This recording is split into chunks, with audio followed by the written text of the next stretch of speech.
Now it's time to set up the scenes, and the scene is what can be seen during your live stream. And right now we don't really have anything. We just have a big blank void here. There's nothing that'll be shown during our live stream. So we have to put stuff here. We have to put the screen that we want to share. We have to put the text that we want to have on the screen during the live stream. We have to place in our webcam somewhere. So down here in the bottom left, you have the scenes palette, and you can add multiple scenes. So you could switch between a scene that has your screen that you're drawing on, and then you could have a second scene that's your webcam full screen, and so on. And you can switch between those scenes on the fly while you're live streaming.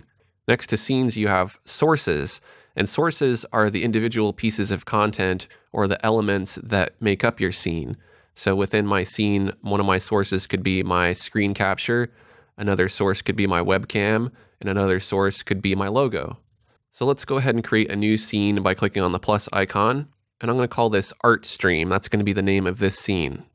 We'll need to add some sources to our art stream, so let's click on the plus icon, and we can choose from a number of elements. You can add an image to the screen, you can add media like video, audio, and animation, you can add text to your scene, you can capture a display or a monitor, you can capture a window or part of a window, you can capture a game, you can capture video from a video capture device, you can capture audio from your audio input, or you can capture your audio output. So let's go ahead and start with display capture. That would probably be the most common source that you'd want to add. We can go ahead and give this a name. I'm going to capture my Cintiq. So I'm going to type in Cintiq for the title and click OK.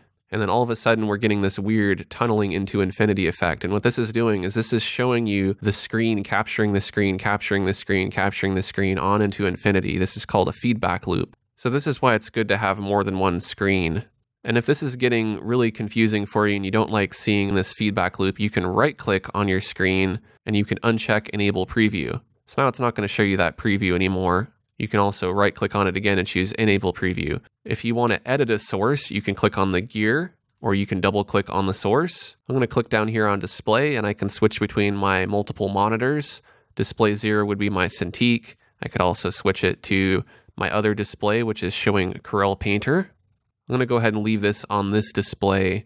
Normally, if I were doing a live stream, I'd want to set this to my Cintiq because that's the display that I'd be drawing on. But because I'm recording this video on my Cintiq, I actually have to set it to my other screen for demonstration purposes. So this is the screen that I'm going to share.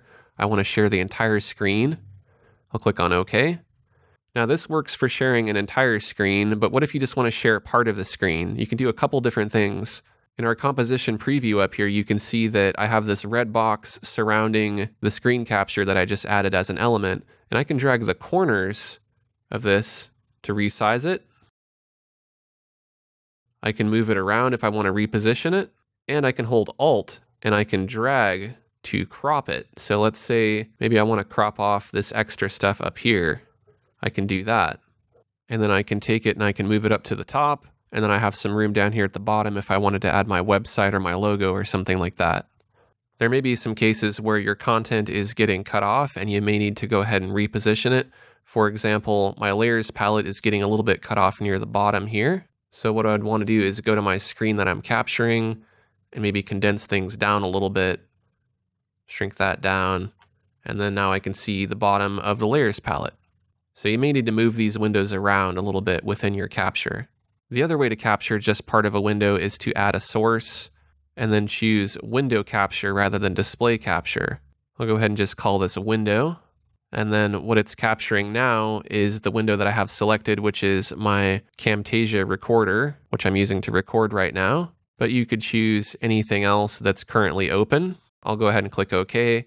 And then now that's a separate element that I can take and I can move into my composition. I can make it bigger, I can make it smaller, I can crop it, and so on. Now, if I don't want this in my scene anymore, I'll just click the minus to remove it from the scene. Let's add some more sources to our scene. I'm going to click on the plus, and I'm going to try an image. I'm going to call this overlay. Now we'll want to browse to locate the image. I have some images that I created earlier. You'll want to keep in mind that we know our composition is 1920 by 1080 pixels, so any content that we create for our live stream needs to be that size as well. So you could, for example, make a canvas in Photoshop, put in all of your graphics there, and then just export them one by one at the appropriate size. You can add all kinds of file formats here. So I have this overlay that I'm going to add. I'm going to click on open. That's added in my content. I'm going to click on OK, and then I can take this and I can move it around. Now, because of the way I set this up, I made this a canvas that was 1920 by 1080, but I could also just put in this one little graphic here. I just found that it was easier to position things if I did it this way. But if I wanted to make this bigger or smaller, I could do that. I could scale it up a little bit so that it fits right along the bottom of my video and everything is all matched up.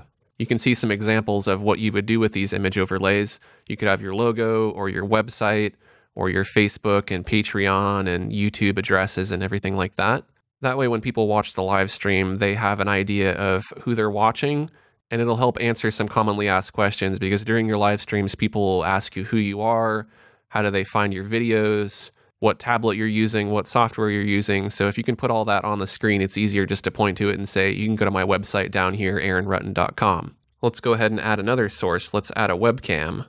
I'm going to choose video capture device. I'm going to call this webcam. And now you can see me on the webcam. So you want to make sure that your webcam is selected here. You can configure the video, which I would recommend because that'll give you a few more options. For example, I can zoom in if I want to crop in on my head tighter.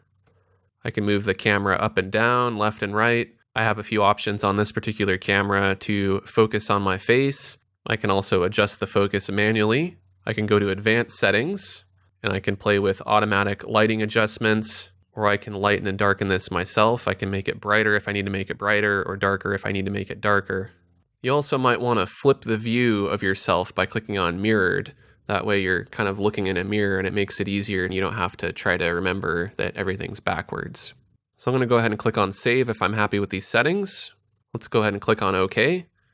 And just like anything else, we can reposition our webcam and move it somewhere where we want it. I'll put it down here. I can hold Alt and I can crop it down if I want it to be a bit tighter. Reposition it, maybe make it a bit bigger. You can also use the arrow keys to move it up and down by nudging it.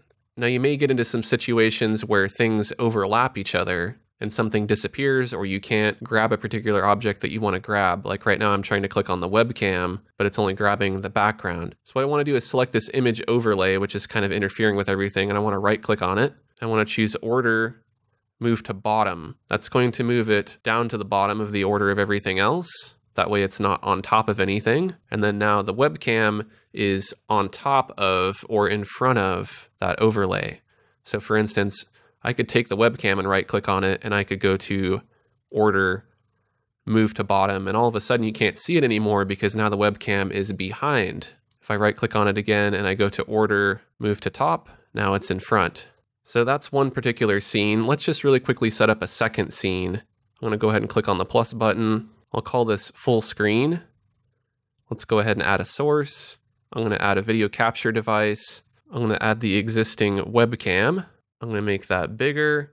And then if I wanted to, I could add the Cintiq, maybe move that up here. And then this could be my second scene. So while I'm recording the live stream, I could turn it on like this, introduce myself, be full screen. And then when I want to show more of the screen that I'm painting on, I click on Art Stream and I switch to that scene, and it does this nice fade between them.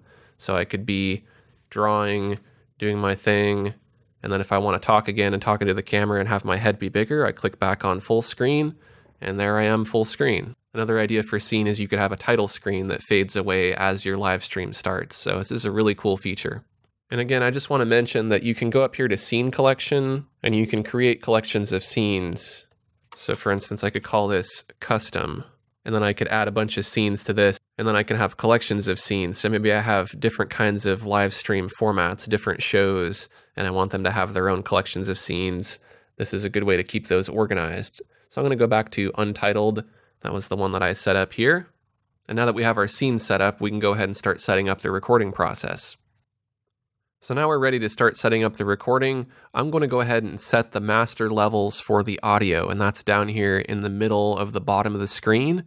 You can see I have a slider for my mic input, and as I talk, that little green meter is jumping around. You can see it moves more if I talk loudly, and it doesn't move very much if I talk quietly. Underneath that is the desktop audio, and that's your system sound, so that would be sound effects, music, your guests while they're speaking if you have them on Skype or Google Hangouts or something. So you may need to adjust their levels with the desktop audio. In my live streams, I don't use any desktop audio, so I usually just have this muted. That way I make sure that there aren't any unexpected sounds that happen during the live stream. My webcam has a microphone, so I want to make sure that I don't pick up two microphones at the same time, otherwise I'm going to get kind of an echo effect. So I'm going to go ahead and mute the webcam microphone as well. And now the only sound that's going to be captured during my live stream is my microphone, and that's the way I want it. Now you can click the little gear next to each of these, and you can add filters. You can click on a plus to add a filter, and you could select a noise gate if you want to try to trim off background noise. You can also go to edit and then advanced audio. And here you can boost the level of the audio as well. So I could go to the mic auxiliary, and if I wanted to boost this by a small amount, I could do that. Let's turn it up. And then you can see in my little level meter there, as I'm turning it up and speaking, it's getting louder and louder each time. So I want to turn this up a bit more. And so now my audio is at a much higher level. Let's turn it up to 1000 and see what happens. And now this green is going all the way to the edge, and that's way too loud. That means my audio is getting clipped off. If I set it down to 500, it's still getting clipped. Maybe I'll set it down to 300. Now it's not getting clipped. But you have to keep in mind too, sometimes when you're talking, you might have an exclamation or something that might be louder than how you usually talk. So I'm probably going to keep this maybe around 200 just to be safe. That way it's a little bit louder, but it's not too loud. We'll go ahead and close out of this. I'm going to decide which scene I'm going to start with. I think I'll start with the art stream scene. We can see a live preview of what our stream will look like now, but let's go ahead and do a test recording so that we can watch the test recording and make sure that it's coming out the way that we want it to. To do that, we can go down here to the bottom right and we can choose Start Recording. And whatever you say or do during the recording process is going to get recorded. So what I'm saying right now is getting recorded. I'll click on Stop Recording. Whatever you say or do during the recording process is going to get recorded. And that was the recording that I created. So that looked good to me. I didn't see any problems with that recording. That's a good indicator that the live stream will look good as well. If you did find that something was wrong, like your audio was too low or there was an echo or something, you would want to go back and make changes as needed.